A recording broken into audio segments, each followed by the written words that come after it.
Desde que Víctor me dijo que sus padres estaban muy enfermos y que debía ir urgentemente a llevarles unos medicamentos, sentí una mezcla de preocupación y una necesidad imperiosa de ayudar. Sin avisar a nadie, decidí sorprenderlos y les preparé una montaña de comida casera. Quería que sintieran que, a pesar de la distancia y de la enfermedad, no estaban solos. Pero lo que viví al entrar en aquella casa, bueno, ni en mis peores pesadillas habría imaginado algo así. Vivía en un pequeño pueblo llamado La Solana, en la provincia de Ciudad Real, un lugar donde todos se conocen y las hojas doradas de los chopos marcaban la llegada del otoño. Tenía 48 años y llevaba 15 dirigiendo la biblioteca municipal, una modesta pero acogedora edificación al lado de la Plaza Mayor, donde los vecinos se acercaban a buscar un libro o simplemente a charlar un rato. Mi trabajo me llenaba, conocer cada lector, encontrar el libro perfecto para cada uno, sentir que aportaba algo a la comunidad. Pero ese día, mi mente estaba en otro lugar. Víctor, mi marido, un hombre de 52 años, alto, con el cabello aún espeso salpicado de canas, trabajaba como técnico de electrodomésticos en un taller del pueblo vecino, Valdepeñas. Era un hombre atractivo, de esos que en su juventud llamaban la atención, y aunque el paso del tiempo había dejado su marca, sus ojos seguían teniendo ese brillo especial. Llevábamos 23 años juntos, y creía que nos conocíamos a la perfección. Esa tarde, el teléfono sonó justo cuando terminaba de ordenar los libros nuevos en la biblioteca. Víctor me dijo que se retrasaría porque un cliente había traído una avería complicada, pero que debía ir urgentemente a llevar medicamentos a sus padres, quienes estaban muy enfermos. Me dijo que no debía ir con él, que la enfermedad era contagiosa y que sería mejor que me quedara en casa. Aunque sentí un pequeño nudo en el estómago, asintiendo en mi mente, le dije que prepararía algo rico para cuando regresara. La casa estaba en calma cuando él salió con una pequeña maleta, y yo me quedé sola, con una extraña inquietud que no lograba apartar. Al día siguiente, las noticias no mejoraban demasiado, pero Víctor seguía insistiendo en que todo estaba bajo control y que sus padres estaban recuperándose poco a poco. Sin embargo, algo no cuadraba. Un detalle insignificante me llamó la atención: la chaqueta que Víctor había dejado olvidada en una silla. Al guardar la prenda en el armario, encontré un papel doblado, un ticket de un restaurante caro del centro de Ciudad Real con 2 menús completos, botella de vino y postre, fechado justo el día en que Víctor aseguraba haber ido a llevar medicinas a sus padres. Me pregunté por qué había pedido para 2 personas y supuestamente iba solo. Un escalofrío me recorrió la espalda. Los días siguientes, Víctor no regresaba a casa, y sus llamadas se volvían cada vez más nerviosas y evasivas. Decidí llamar a su madre, Claudia, para saber cómo estaban realmente. Para mi sorpresa, ella estaba perfectamente bien, tan fresca como una lechuga, y me contó que ni ella ni su marido, Iván, habían tenido fiebre ni síntomas graves. Víctor me había mentido. ¿Por qué? ¿Qué estaba ocultando? Busqué a la vecina, doña Pilar, una mujer de modales firmes y lengua afilada, quien me confirmó que el día anterior Víctor había llegado acompañado de una mujer joven, elegante, con un abrigo burdeos y tacones altos, una imagen que se me grabó en la mente como un disparo certero. La mezcla de traición y burla era insoportable. Intenté concentrarme en mi trabajo, pero la realidad me golpeaba con fuerza. Encontré en el bolsillo de la chaqueta de Víctor un teléfono móvil antiguo que no reconocí. Al encenderlo, una conversación de meses con una tal Silvia apareció ante mis ojos, mensajes cargados de cariño, planes, secretos, y la cruel confirmación de que no solo había mentido, sino que vivía una doble vida bajo mi mismo techo. La cocina se convirtió en mi refugio y mi penitencia. Preparé caldo casero, albóndigas, pimientos rellenos, y hasta hice unos pimientos asados con ajo y perejil, como los que le gustaban a Iván, el padre de Víctor. Mientras cocinaba, mi mente trabajaba a 1000 por hora, intentando armar las piezas de ese rompecabezas doloroso. Un día, decidí visitar a sus padres con la comida. Quería ver con mis propios ojos la verdad. Cuando llamé a la puerta, Iván me recibió con una sonrisa amplia y sin señales de enfermedad alguna, y Claudia apareció poco después, igual de sana y risueña. Me miraron con cariño, sin entender mi confusión, y me aseguraron que Víctor no los había visitado en semanas. Esa noche, Víctor volvió a casa y noté en su rostro un intento por mantener la normalidad, pero yo ya no podía fingir. Su mentira estaba al descubierto. La conversación que siguió fue un duelo silencioso, donde las palabras parecían cuchillos y la verdad, un muro infranqueable. Las noches se hicieron eternas, y yo solo quería que todo terminara, que la máscara cayera y que la verdad fuera la única protagonista. Pero también sentía una extraña mezcla de tristeza y liberación. Había dedicado 23 años a un hombre que, al parecer, llevaba una vida paralela, llena de secretos y falsas promesas. Sin embargo, no todo estaba perdido para mí. En medio de ese caos, encontré fuerzas para seguir adelante, para reconstruir mi vida y mi dignidad. Porque a pesar del dolor, aprendí que la verdad, por amarga que sea, siempre es mejor que una mentira cómoda, y mientras el otoño avanzaba en la solana, con sus tardes frescas y sus cielos grises, yo me preparaba para enfrentar lo que viniera, con la cabeza alta y el corazón listo para sanar, pero, claro, esa historia aún no había terminado. Las hojas doradas seguían cayendo sobre las calles de la solana, cubriendo las aceras con un manto crujiente que parecía susurrar secretos al viento. Esa mañana, mientras me vestía para salir, sentí una mezcla de nervios y determinación. Había decidido que hoy iba a enfrentar la verdad de una vez por todas. No podía seguir viviendo en esa mentira que me consumía desde dentro. Elegí un vestido sencillo, pero con un corte que resaltaba mi figura sin ser excesivo, un vestido de punto color burdeos, ceñido en la cintura, que terminaba justo por encima de las rodillas. Lo combiné con unos zapatos de tacón medio en tono camel, esos que me habían regalado para mi cumpleaños hace un par de años y que me hacían sentir segura. Me puse unos pendientes de plata, discretos, y una pulsera fina que traía desde la juventud, un amuleto que siempre me acompañaba en momentos difíciles. Mientras me miraba en el espejo, recordé cómo había sido nuestra vida juntos, esos años de complicidad y risas, de planes compartidos y de tardes en el parque con una manta y libros. Pero ahora, ese pasado parecía un espejismo, una ilusión rota por la traición. Salí de casa con la bolsa llena de documentos y la cabeza llena de preguntas. Mi primer destino era la oficina del abogado, una mujer llamada Marta, que tenía fama en el pueblo por su profesionalidad y discreción. La encontré en su despacho, rodeada de pilas de papeles y libros jurídicos, con una mirada firme pero amable. Le conté todo, las mentiras de Víctor, la doble vida, la visita a sus padres, la mujer del abrigo burdeos, la conversación con su madre y aquel teléfono que había encontrado. Marta escuchaba atentamente, asintiendo de vez en cuando y tomando notas. Zinaida, me dijo finalmente, tienes pruebas suficientes para proceder con la demanda de divorcio y la reclamación de los gastos que Víctor ha hecho en esa relación paralela. El proceso puede ser rápido si él no se opone, pero debes estar preparada para el desgaste emocional. ¿Estás segura de querer seguir adelante? Asentí sin dudarlo. Había esperado demasiado tiempo para enfrentar la verdad y ahora no había marcha atrás. Sabía que sería difícil, pero también que merecía respeto y honestidad. Después de la reunión, me di un paseo por la Plaza Mayor. El aire fresco de la mañana despejaba un poco mis pensamientos, aunque la incertidumbre seguía ahí, como una sombra que no me abandonaba. Decidí pasar por la pequeña cafetería de Doña Carmen para tomar un café y pensar con más calma. Mientras esperaba mi cortado, escuchaba a la gente hablando de sus cosas, de la cosecha, del mercado, de las temperaturas que bajaban cada día. Era la vida cotidiana, mundana, ajena al drama que se desarrollaba en mi mundo interior. En ese momento, recibí un mensaje en el móvil. Era Víctor. Zina, necesito hablar contigo. Por favor, dame una oportunidad para explicarlo todo. Sentí una mezcla de rabia y tristeza. ¿Explicarlo todo? ¿Después de tanto tiempo y tantas mentiras? No sabía si quería escuchar esa explicación o si solo quería cerrar ese capítulo para siempre. Guardé el teléfono en el bolso y me concentré en el café, que estaba más amargo de lo habitual. Pensé en lo absurdo de la situación, años de matrimonio, de planes, de sueños compartidos, y todo reducido a un puñado de mensajes y llamadas secretas.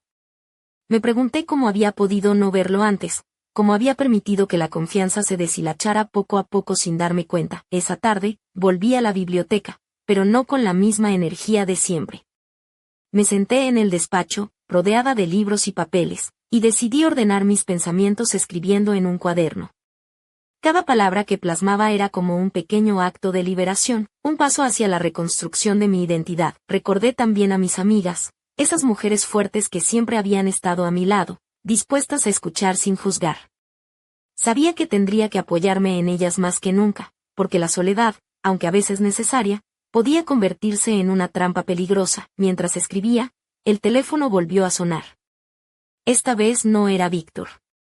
Era Marta, la abogada, con noticias. Me dijo que Víctor había aceptado la propuesta de divorcio y que solo quedaban algunos trámites por resolver. Era un alivio y, al mismo tiempo, una confirmación de que todo estaba llegando a su fin. Al caer la noche, me senté en el balcón con una copa de vino tinto. La brisa fresca acariciaba mi piel y las luces del pueblo parpadeaban a lo lejos. Pensé en el futuro, en la incertidumbre que me esperaba, pero también en la posibilidad de renacer, de encontrar un camino nuevo, con pasos firmes y claros. Sabía que no sería fácil olvidar, ni perdonar, pero también que merecía una vida sin mentiras ni engaños. Y aunque el dolor todavía latía en mi pecho, sentí que, al fin, podía respirar sin el peso de la falsedad, pero, en el fondo, una pregunta seguía rondando mi mente: ¿qué más secretos guardaba Víctor? ¿Había algo aún más oscuro bajo esa fachada de hombre normal? Esa duda, como una sombra silenciosa, me acompañaría en los días venideros, desafiándome a descubrir la verdad completa, por dolorosa que fuera. Sin saberlo aún, aquella noche marcaría el inicio de un viaje que me llevaría mucho más lejos de lo que jamás imaginé. Un camino lleno de sorpresas, revelaciones y, sobre todo, la búsqueda incansable de mi propia libertad. Los días siguientes transcurrieron entre papeles, llamadas y visitas al juzgado, pero también entre momentos de reflexión y pequeños instantes de calma que me aferraban a la esperanza. La rutina en la biblioteca me ayudaba a mantener la mente ocupada, aunque cada libro que ordenaba o cada lector que atendía me recordaba que había una vida que quería recuperar. Esa mañana, mientras colocaba un ejemplar de poesía en la estantería, mi mirada se cruzó con la ventana que daba a la plaza. La luz del sol entraba suave, iluminando el polvo que danzaba en el aire.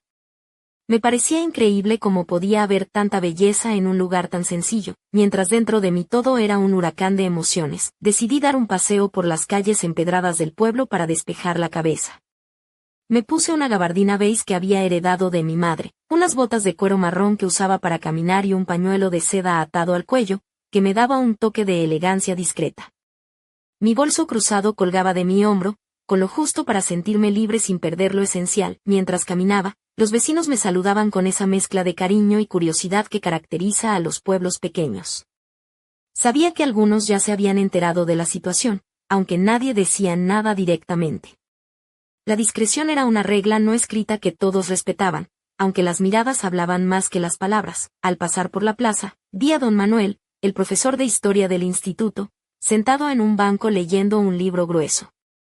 Nos saludamos con una sonrisa tímida. Él siempre había sido un hombre tranquilo, con esa paciencia propia de quien conoce bien las historias y sabe que cada persona lleva la suya a cuestas. Pensé en lo mucho que extrañaba las conversaciones largas, esas charlas que desnudan el alma y permiten entender mejor el mundo y a uno mismo. Tal vez era hora de abrir un poco más mi círculo, de dejar que alguien entrara de nuevo en mi vida. Esa noche, mientras preparaba la cena, me vino a la mente un recuerdo dulce y lejano. La primera vez que Víctor y yo habíamos paseado juntos por las calles de La Solana, con la luz dorada del atardecer y la promesa de un futuro compartido. Aquella inocencia parecía ahora tan distante, como si perteneciera a otra persona. Me serví una copa de vino y me senté en el sofá, con un libro de poesía en las manos. La lectura me transportaba a mundos lejanos, donde el dolor se transformaba en belleza y la esperanza nunca moría.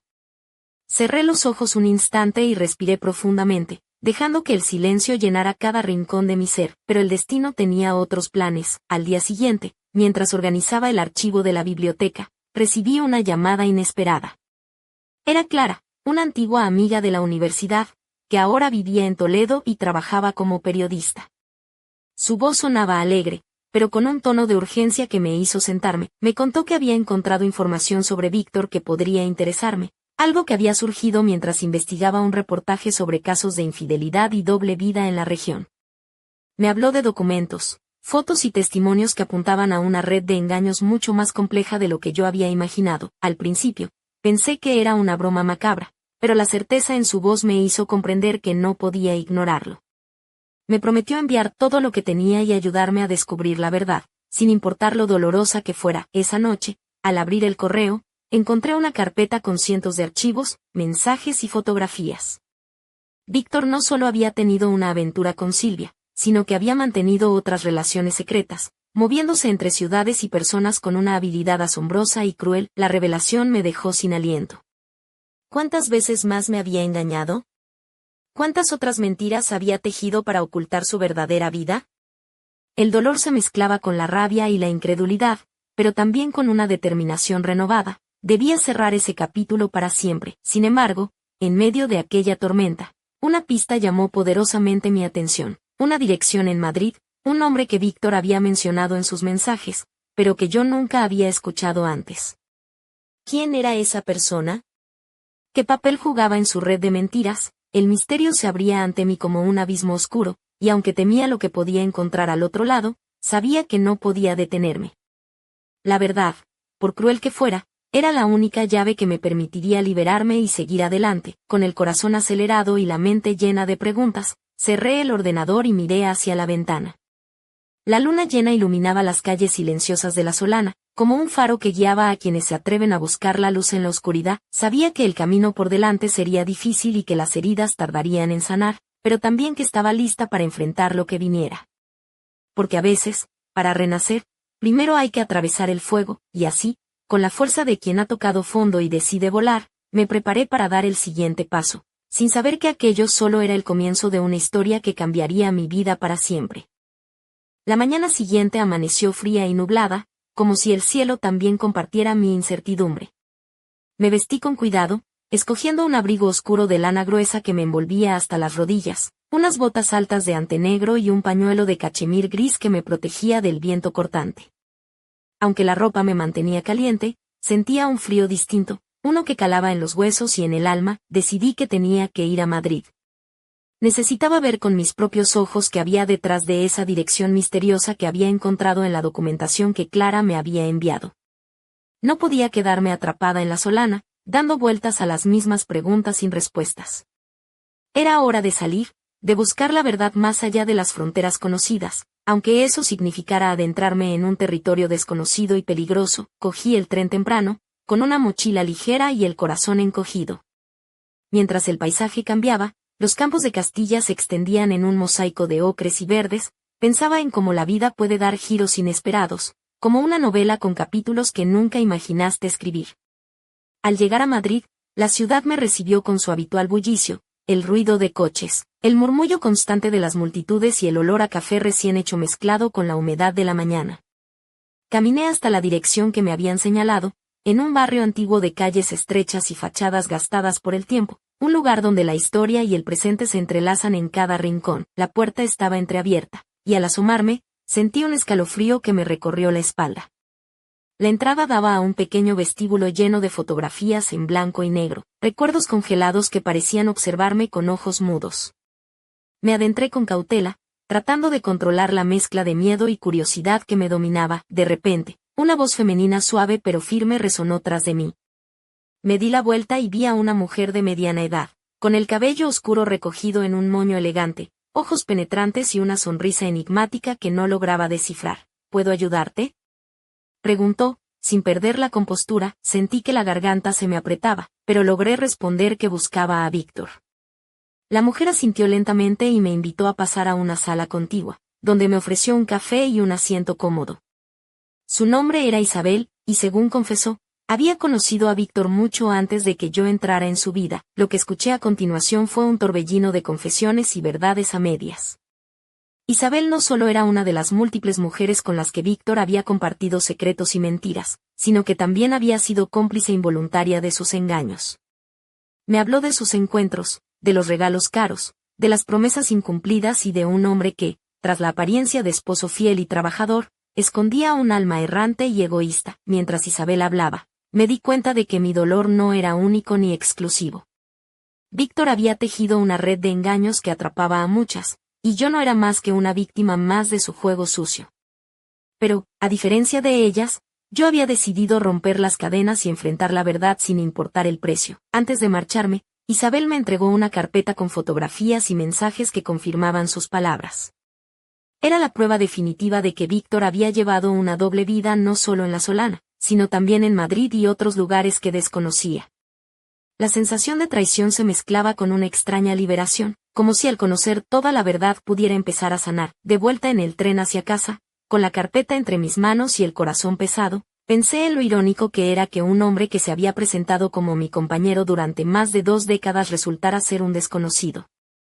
Pero también supe que esa historia había terminado para mí. Llegué a La Solana cuando el sol comenzaba a ocultarse tras el horizonte, tiñendo el cielo de tonos anaranjados y violetas. La casa ya no era un refugio, sino un lugar donde se habían roto demasiadas promesas. Pero yo estaba lista para construir algo nuevo, con los escombros del pasado como base. En los días siguientes, entregué todas las pruebas a mi abogada y comencé el proceso legal para cerrar ese capítulo definitivamente. A pesar del cansancio y la tristeza, sentía una fuerza interior que me impulsaba hacia adelante, hacia una vida más auténtica y libre, y mientras cerraba esa puerta, una pregunta seguía latiendo en mi mente con fuerza. ¿Qué secretos guardaba Víctor que aún no había descubierto? Porque en esa red de mentiras y traiciones, había algo más, algo oscuro y peligroso que esperaba ser revelado. La historia que creía haber terminado apenas comenzaba a desplegar sus verdaderos enigmas, y yo sabía que no podía darle espalda a esa llamada. La búsqueda de la verdad y la justicia apenas había comenzado, y yo estaba decidida a llegar hasta el final, aunque ese camino estuviera lleno de sombras, porque a veces, para encontrar la luz, hay que adentrarse en la oscuridad más profunda. El otoño avanzaba con paso firme, tiñendo los árboles de tonos cálidos y dejando caer alfombras crujientes de hojas secas sobre las calles de La Solana. La rutina volvió a instalarse en mi vida, pero ahora tenía un trasfondo distinto. Cada gesto, cada mirada, cada silencio llevaba el peso de la verdad que había descubierto y la certeza de que nada volvería a ser igual. La biblioteca se convirtió en mi refugio cotidiano, un espacio donde el tiempo parecía detenerse entre páginas y estantes, y donde podía evadir, al menos por unas horas, el torbellino de emociones que me acompañaba. Me envolvía en la calma de aquel lugar, y a la vez, sentía crecer en mí una fuerza renovada, la convicción de que el pasado no me definiría. Entre los visitantes habituales, apareció un hombre llamado Alejandro, profesor de historia en el instituto local, que venía buscando libros para sus clases. Su presencia era discreta, pero su mirada clara y sincera despertó en mí una curiosidad inesperada. Poco a poco, nuestras conversaciones se fueron extendiendo más allá de la literatura y la historia, creando un puente de complicidad que me hacía sentir viva de nuevo. Una tarde, mientras caminábamos juntos por el parque cercano, me invadió una sensación de ligereza desconocida desde hacía tiempo. Alejandro no tenía secretos ni dobles vidas, era un hombre que mostraba su verdad sin máscaras, y eso me resultaba un bálsamo para el alma.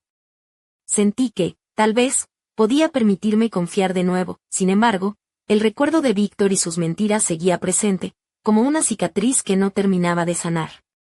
A veces, en los momentos de silencio, me preguntaba cómo había podido no ver las señales, cómo había permitido que la ilusión se transformara en un engaño tan profundo. Pero comprendí que el dolor también había sido una lección, un impulso para crecer y aprender a protegerme. Mientras reconstruía mi vida, comenzaron a llegar noticias desde Madrid, rumores sobre Víctor y Silvia, su relación que se desmoronaba entre peleas y reproches, la llegada de un hijo que complicaba aún más la situación. No sentí satisfacción ni rencor, era simplemente la constatación de que los caminos que uno elige suelen tener consecuencias inevitables. Un día, mientras ordenaba unos libros en la biblioteca, recibí un paquete anónimo.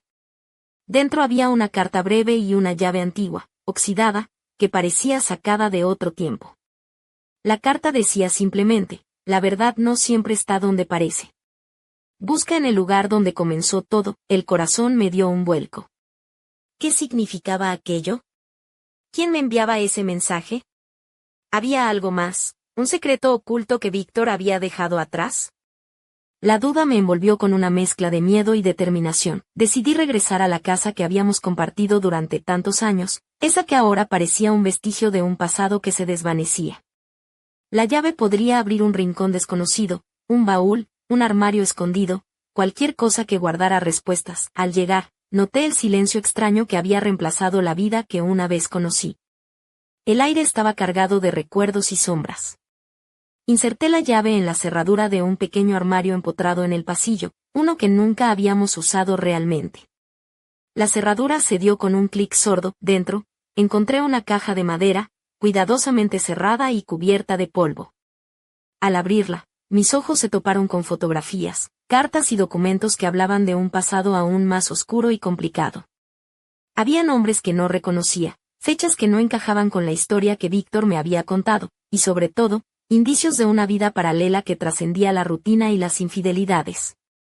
La caja contenía también un cuaderno con anotaciones en letra temblorosa, como si alguien hubiera intentado registrar secretos que nunca debían salir a la luz. Sentí que había descubierto una red de engaños mucho más profunda, que Víctor había ocultado no solo a mí, sino a todos, y que esa verdad podría cambiarlo todo. El peso de la revelación me aplastó un instante, pero luego una llama de coraje se encendió en mi interior. No podía dejar que ese misterio quedara sin resolver. Esta vez, no solo luchaba por mí, sino por la justicia y la verdad, aunque el camino me llevara a lugares oscuros y peligrosos. Mientras sostenía el cuaderno en mis manos, comprendí que esta historia, que parecía haber llegado a su fin, apenas comenzaba a desplegar sus verdaderas sombras. Y yo estaba decidida a desentrañarlas, sin importar el precio, porque a veces, la verdad más profunda se oculta tras las máscaras más comunes, y solo aquellos que se atreven a mirar más allá pueden encontrar la luz que ilumina la oscuridad, y así, con el corazón firme y la mente clara, me preparé para enfrentar el próximo capítulo de mi vida, sabiendo que lo que descubriría cambiaría para siempre no solo mi destino, sino también el de quienes creía conocer. El juego de mentiras estaba lejos de acabar.